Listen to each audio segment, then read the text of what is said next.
Bismillahirrahmanirrahim. Assalamualaikum warahmatullahi wabarakatuh. Apa kabar anak-anak Bapak semua yang soleh-solehah? Semoga kalian semua selalu diberi kesehatan, keberkahan, keselamatan oleh Allah Subhanahu wa taala. Amin ya rabbal alamin. Nah, anak-anak Bapak semuanya, hari ini kita akan belajar tentang khitan, yang mana hari ini merupakan materi pertama di semester ini. Nah, jadi anak-anak Bapak semuanya harus tetap semangat belajarnya, walaupun kita masih tetap belajar online seperti ini. Mudah-mudahan tidak mengurangi semangat anak-anak Bapak semuanya untuk tetap belajar. Amin ya rabbal alamin. Nah, anak-anak Bapak semuanya, khitan berarti memotong sebagian anggota badan tertentu, yakni sebagian kulit kemaluan laki-laki ataupun perempuan. Nah, jadi anak-anak Bapak semuanya, kenapa harus dipotong sebagian kulit tersebut? Karena di situ biasanya terletak sisa-sisa daripada kencing kita, sisa daripada air kencing kita. Jadi ketika kita buang air kecil, maka sisa-sisa air kencing tersebut akan menempel di ujung kulit kemaluan laki-laki ataupun perempuan. Nah, jadi ketika dia ingin melaksanakan sholat, ingin membaca Al-Quran, dia ingin berwudu, maka tidak sah wudunya ketika dia masih ada tersisa air kencingnya di kulit-kulit tersebut. Nah, jadi kenapa kita dianjurkan untuk berkhitan? Jadi itu ya anak-anak semuanya pengertian daripada khitan. Nah, yang kedua yaitu sejarah daripada khitan. Sejarah daripada khitan dilaksanakan pertama kali oleh Nabi, dianjurkan oleh Allah Subhanahu wa taala kepada Nabi Ibrahim alaihissalam, yang mana pada saat itu Nabi Ibrahim berumur 80 tahun. Nah, jadi orang yang pertama kali melaksanakan khitan dari pihak laki-laki ialah Nabi Ibrahim alaihissalam, sedangkan orang yang pertama kali melaksanakan khitan yaitu istri beliau, yaitu Siti Hajar. Nah, jadi anak-anak Bapak semuanya, setelah itu Nabi Ibrahim alaihissalam mengkhitankan anaknya, yaitu Nabi Ismail alaihissalam ketika beliau berumur 13 tahun. Nah, jadi anak-anak Bapak semuanya, pada saat itu Nabi Ibrahim berkhitan menggunakan kapak.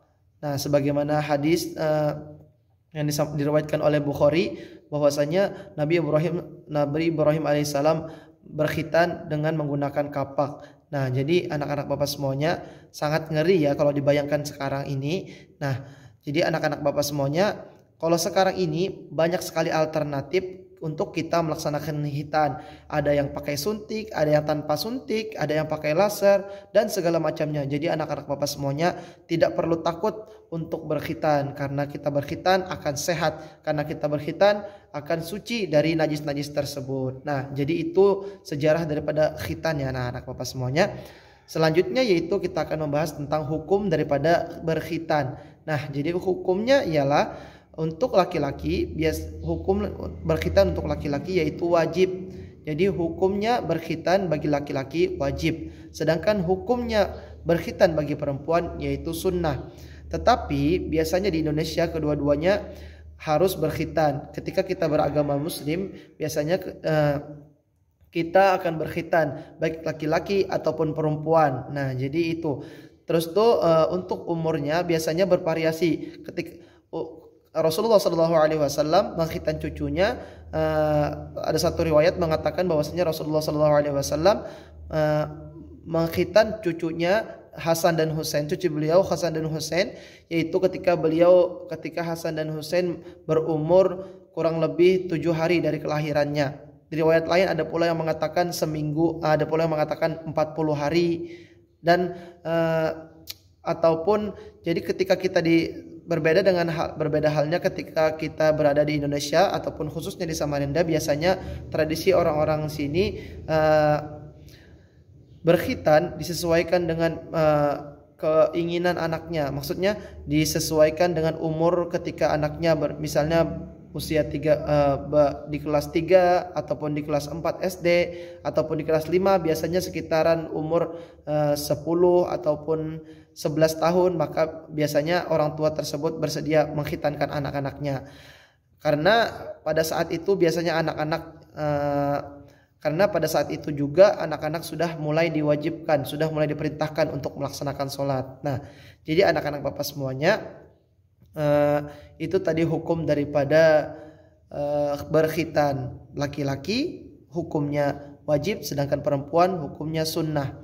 Nah, selanjutnya yaitu manfaat daripada berkhitan. Nah, jadi khitan ini banyak sekali hikmahnya. Ada beberapa hikmah dan manfaatnya. Hikmahnya kita telah mengikuti aturan Rasulullah, mengikuti anjuran Rasulullah, mengikuti sunnahnya Rasulullah Sallallahu Alaihi Wasallam.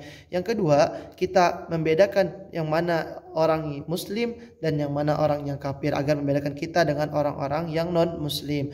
Nah, yang ketiga, kita juga akan terhindar daripada najis-najis yang menempel di dalam kulit-kulit kemaluan kita. Sedangkan manfaatnya yaitu kita akan terhindar dari penyakit kelamin, karena kita terhindar dari kotoran-kotoran yang menempel dalam pada kemaluan kita.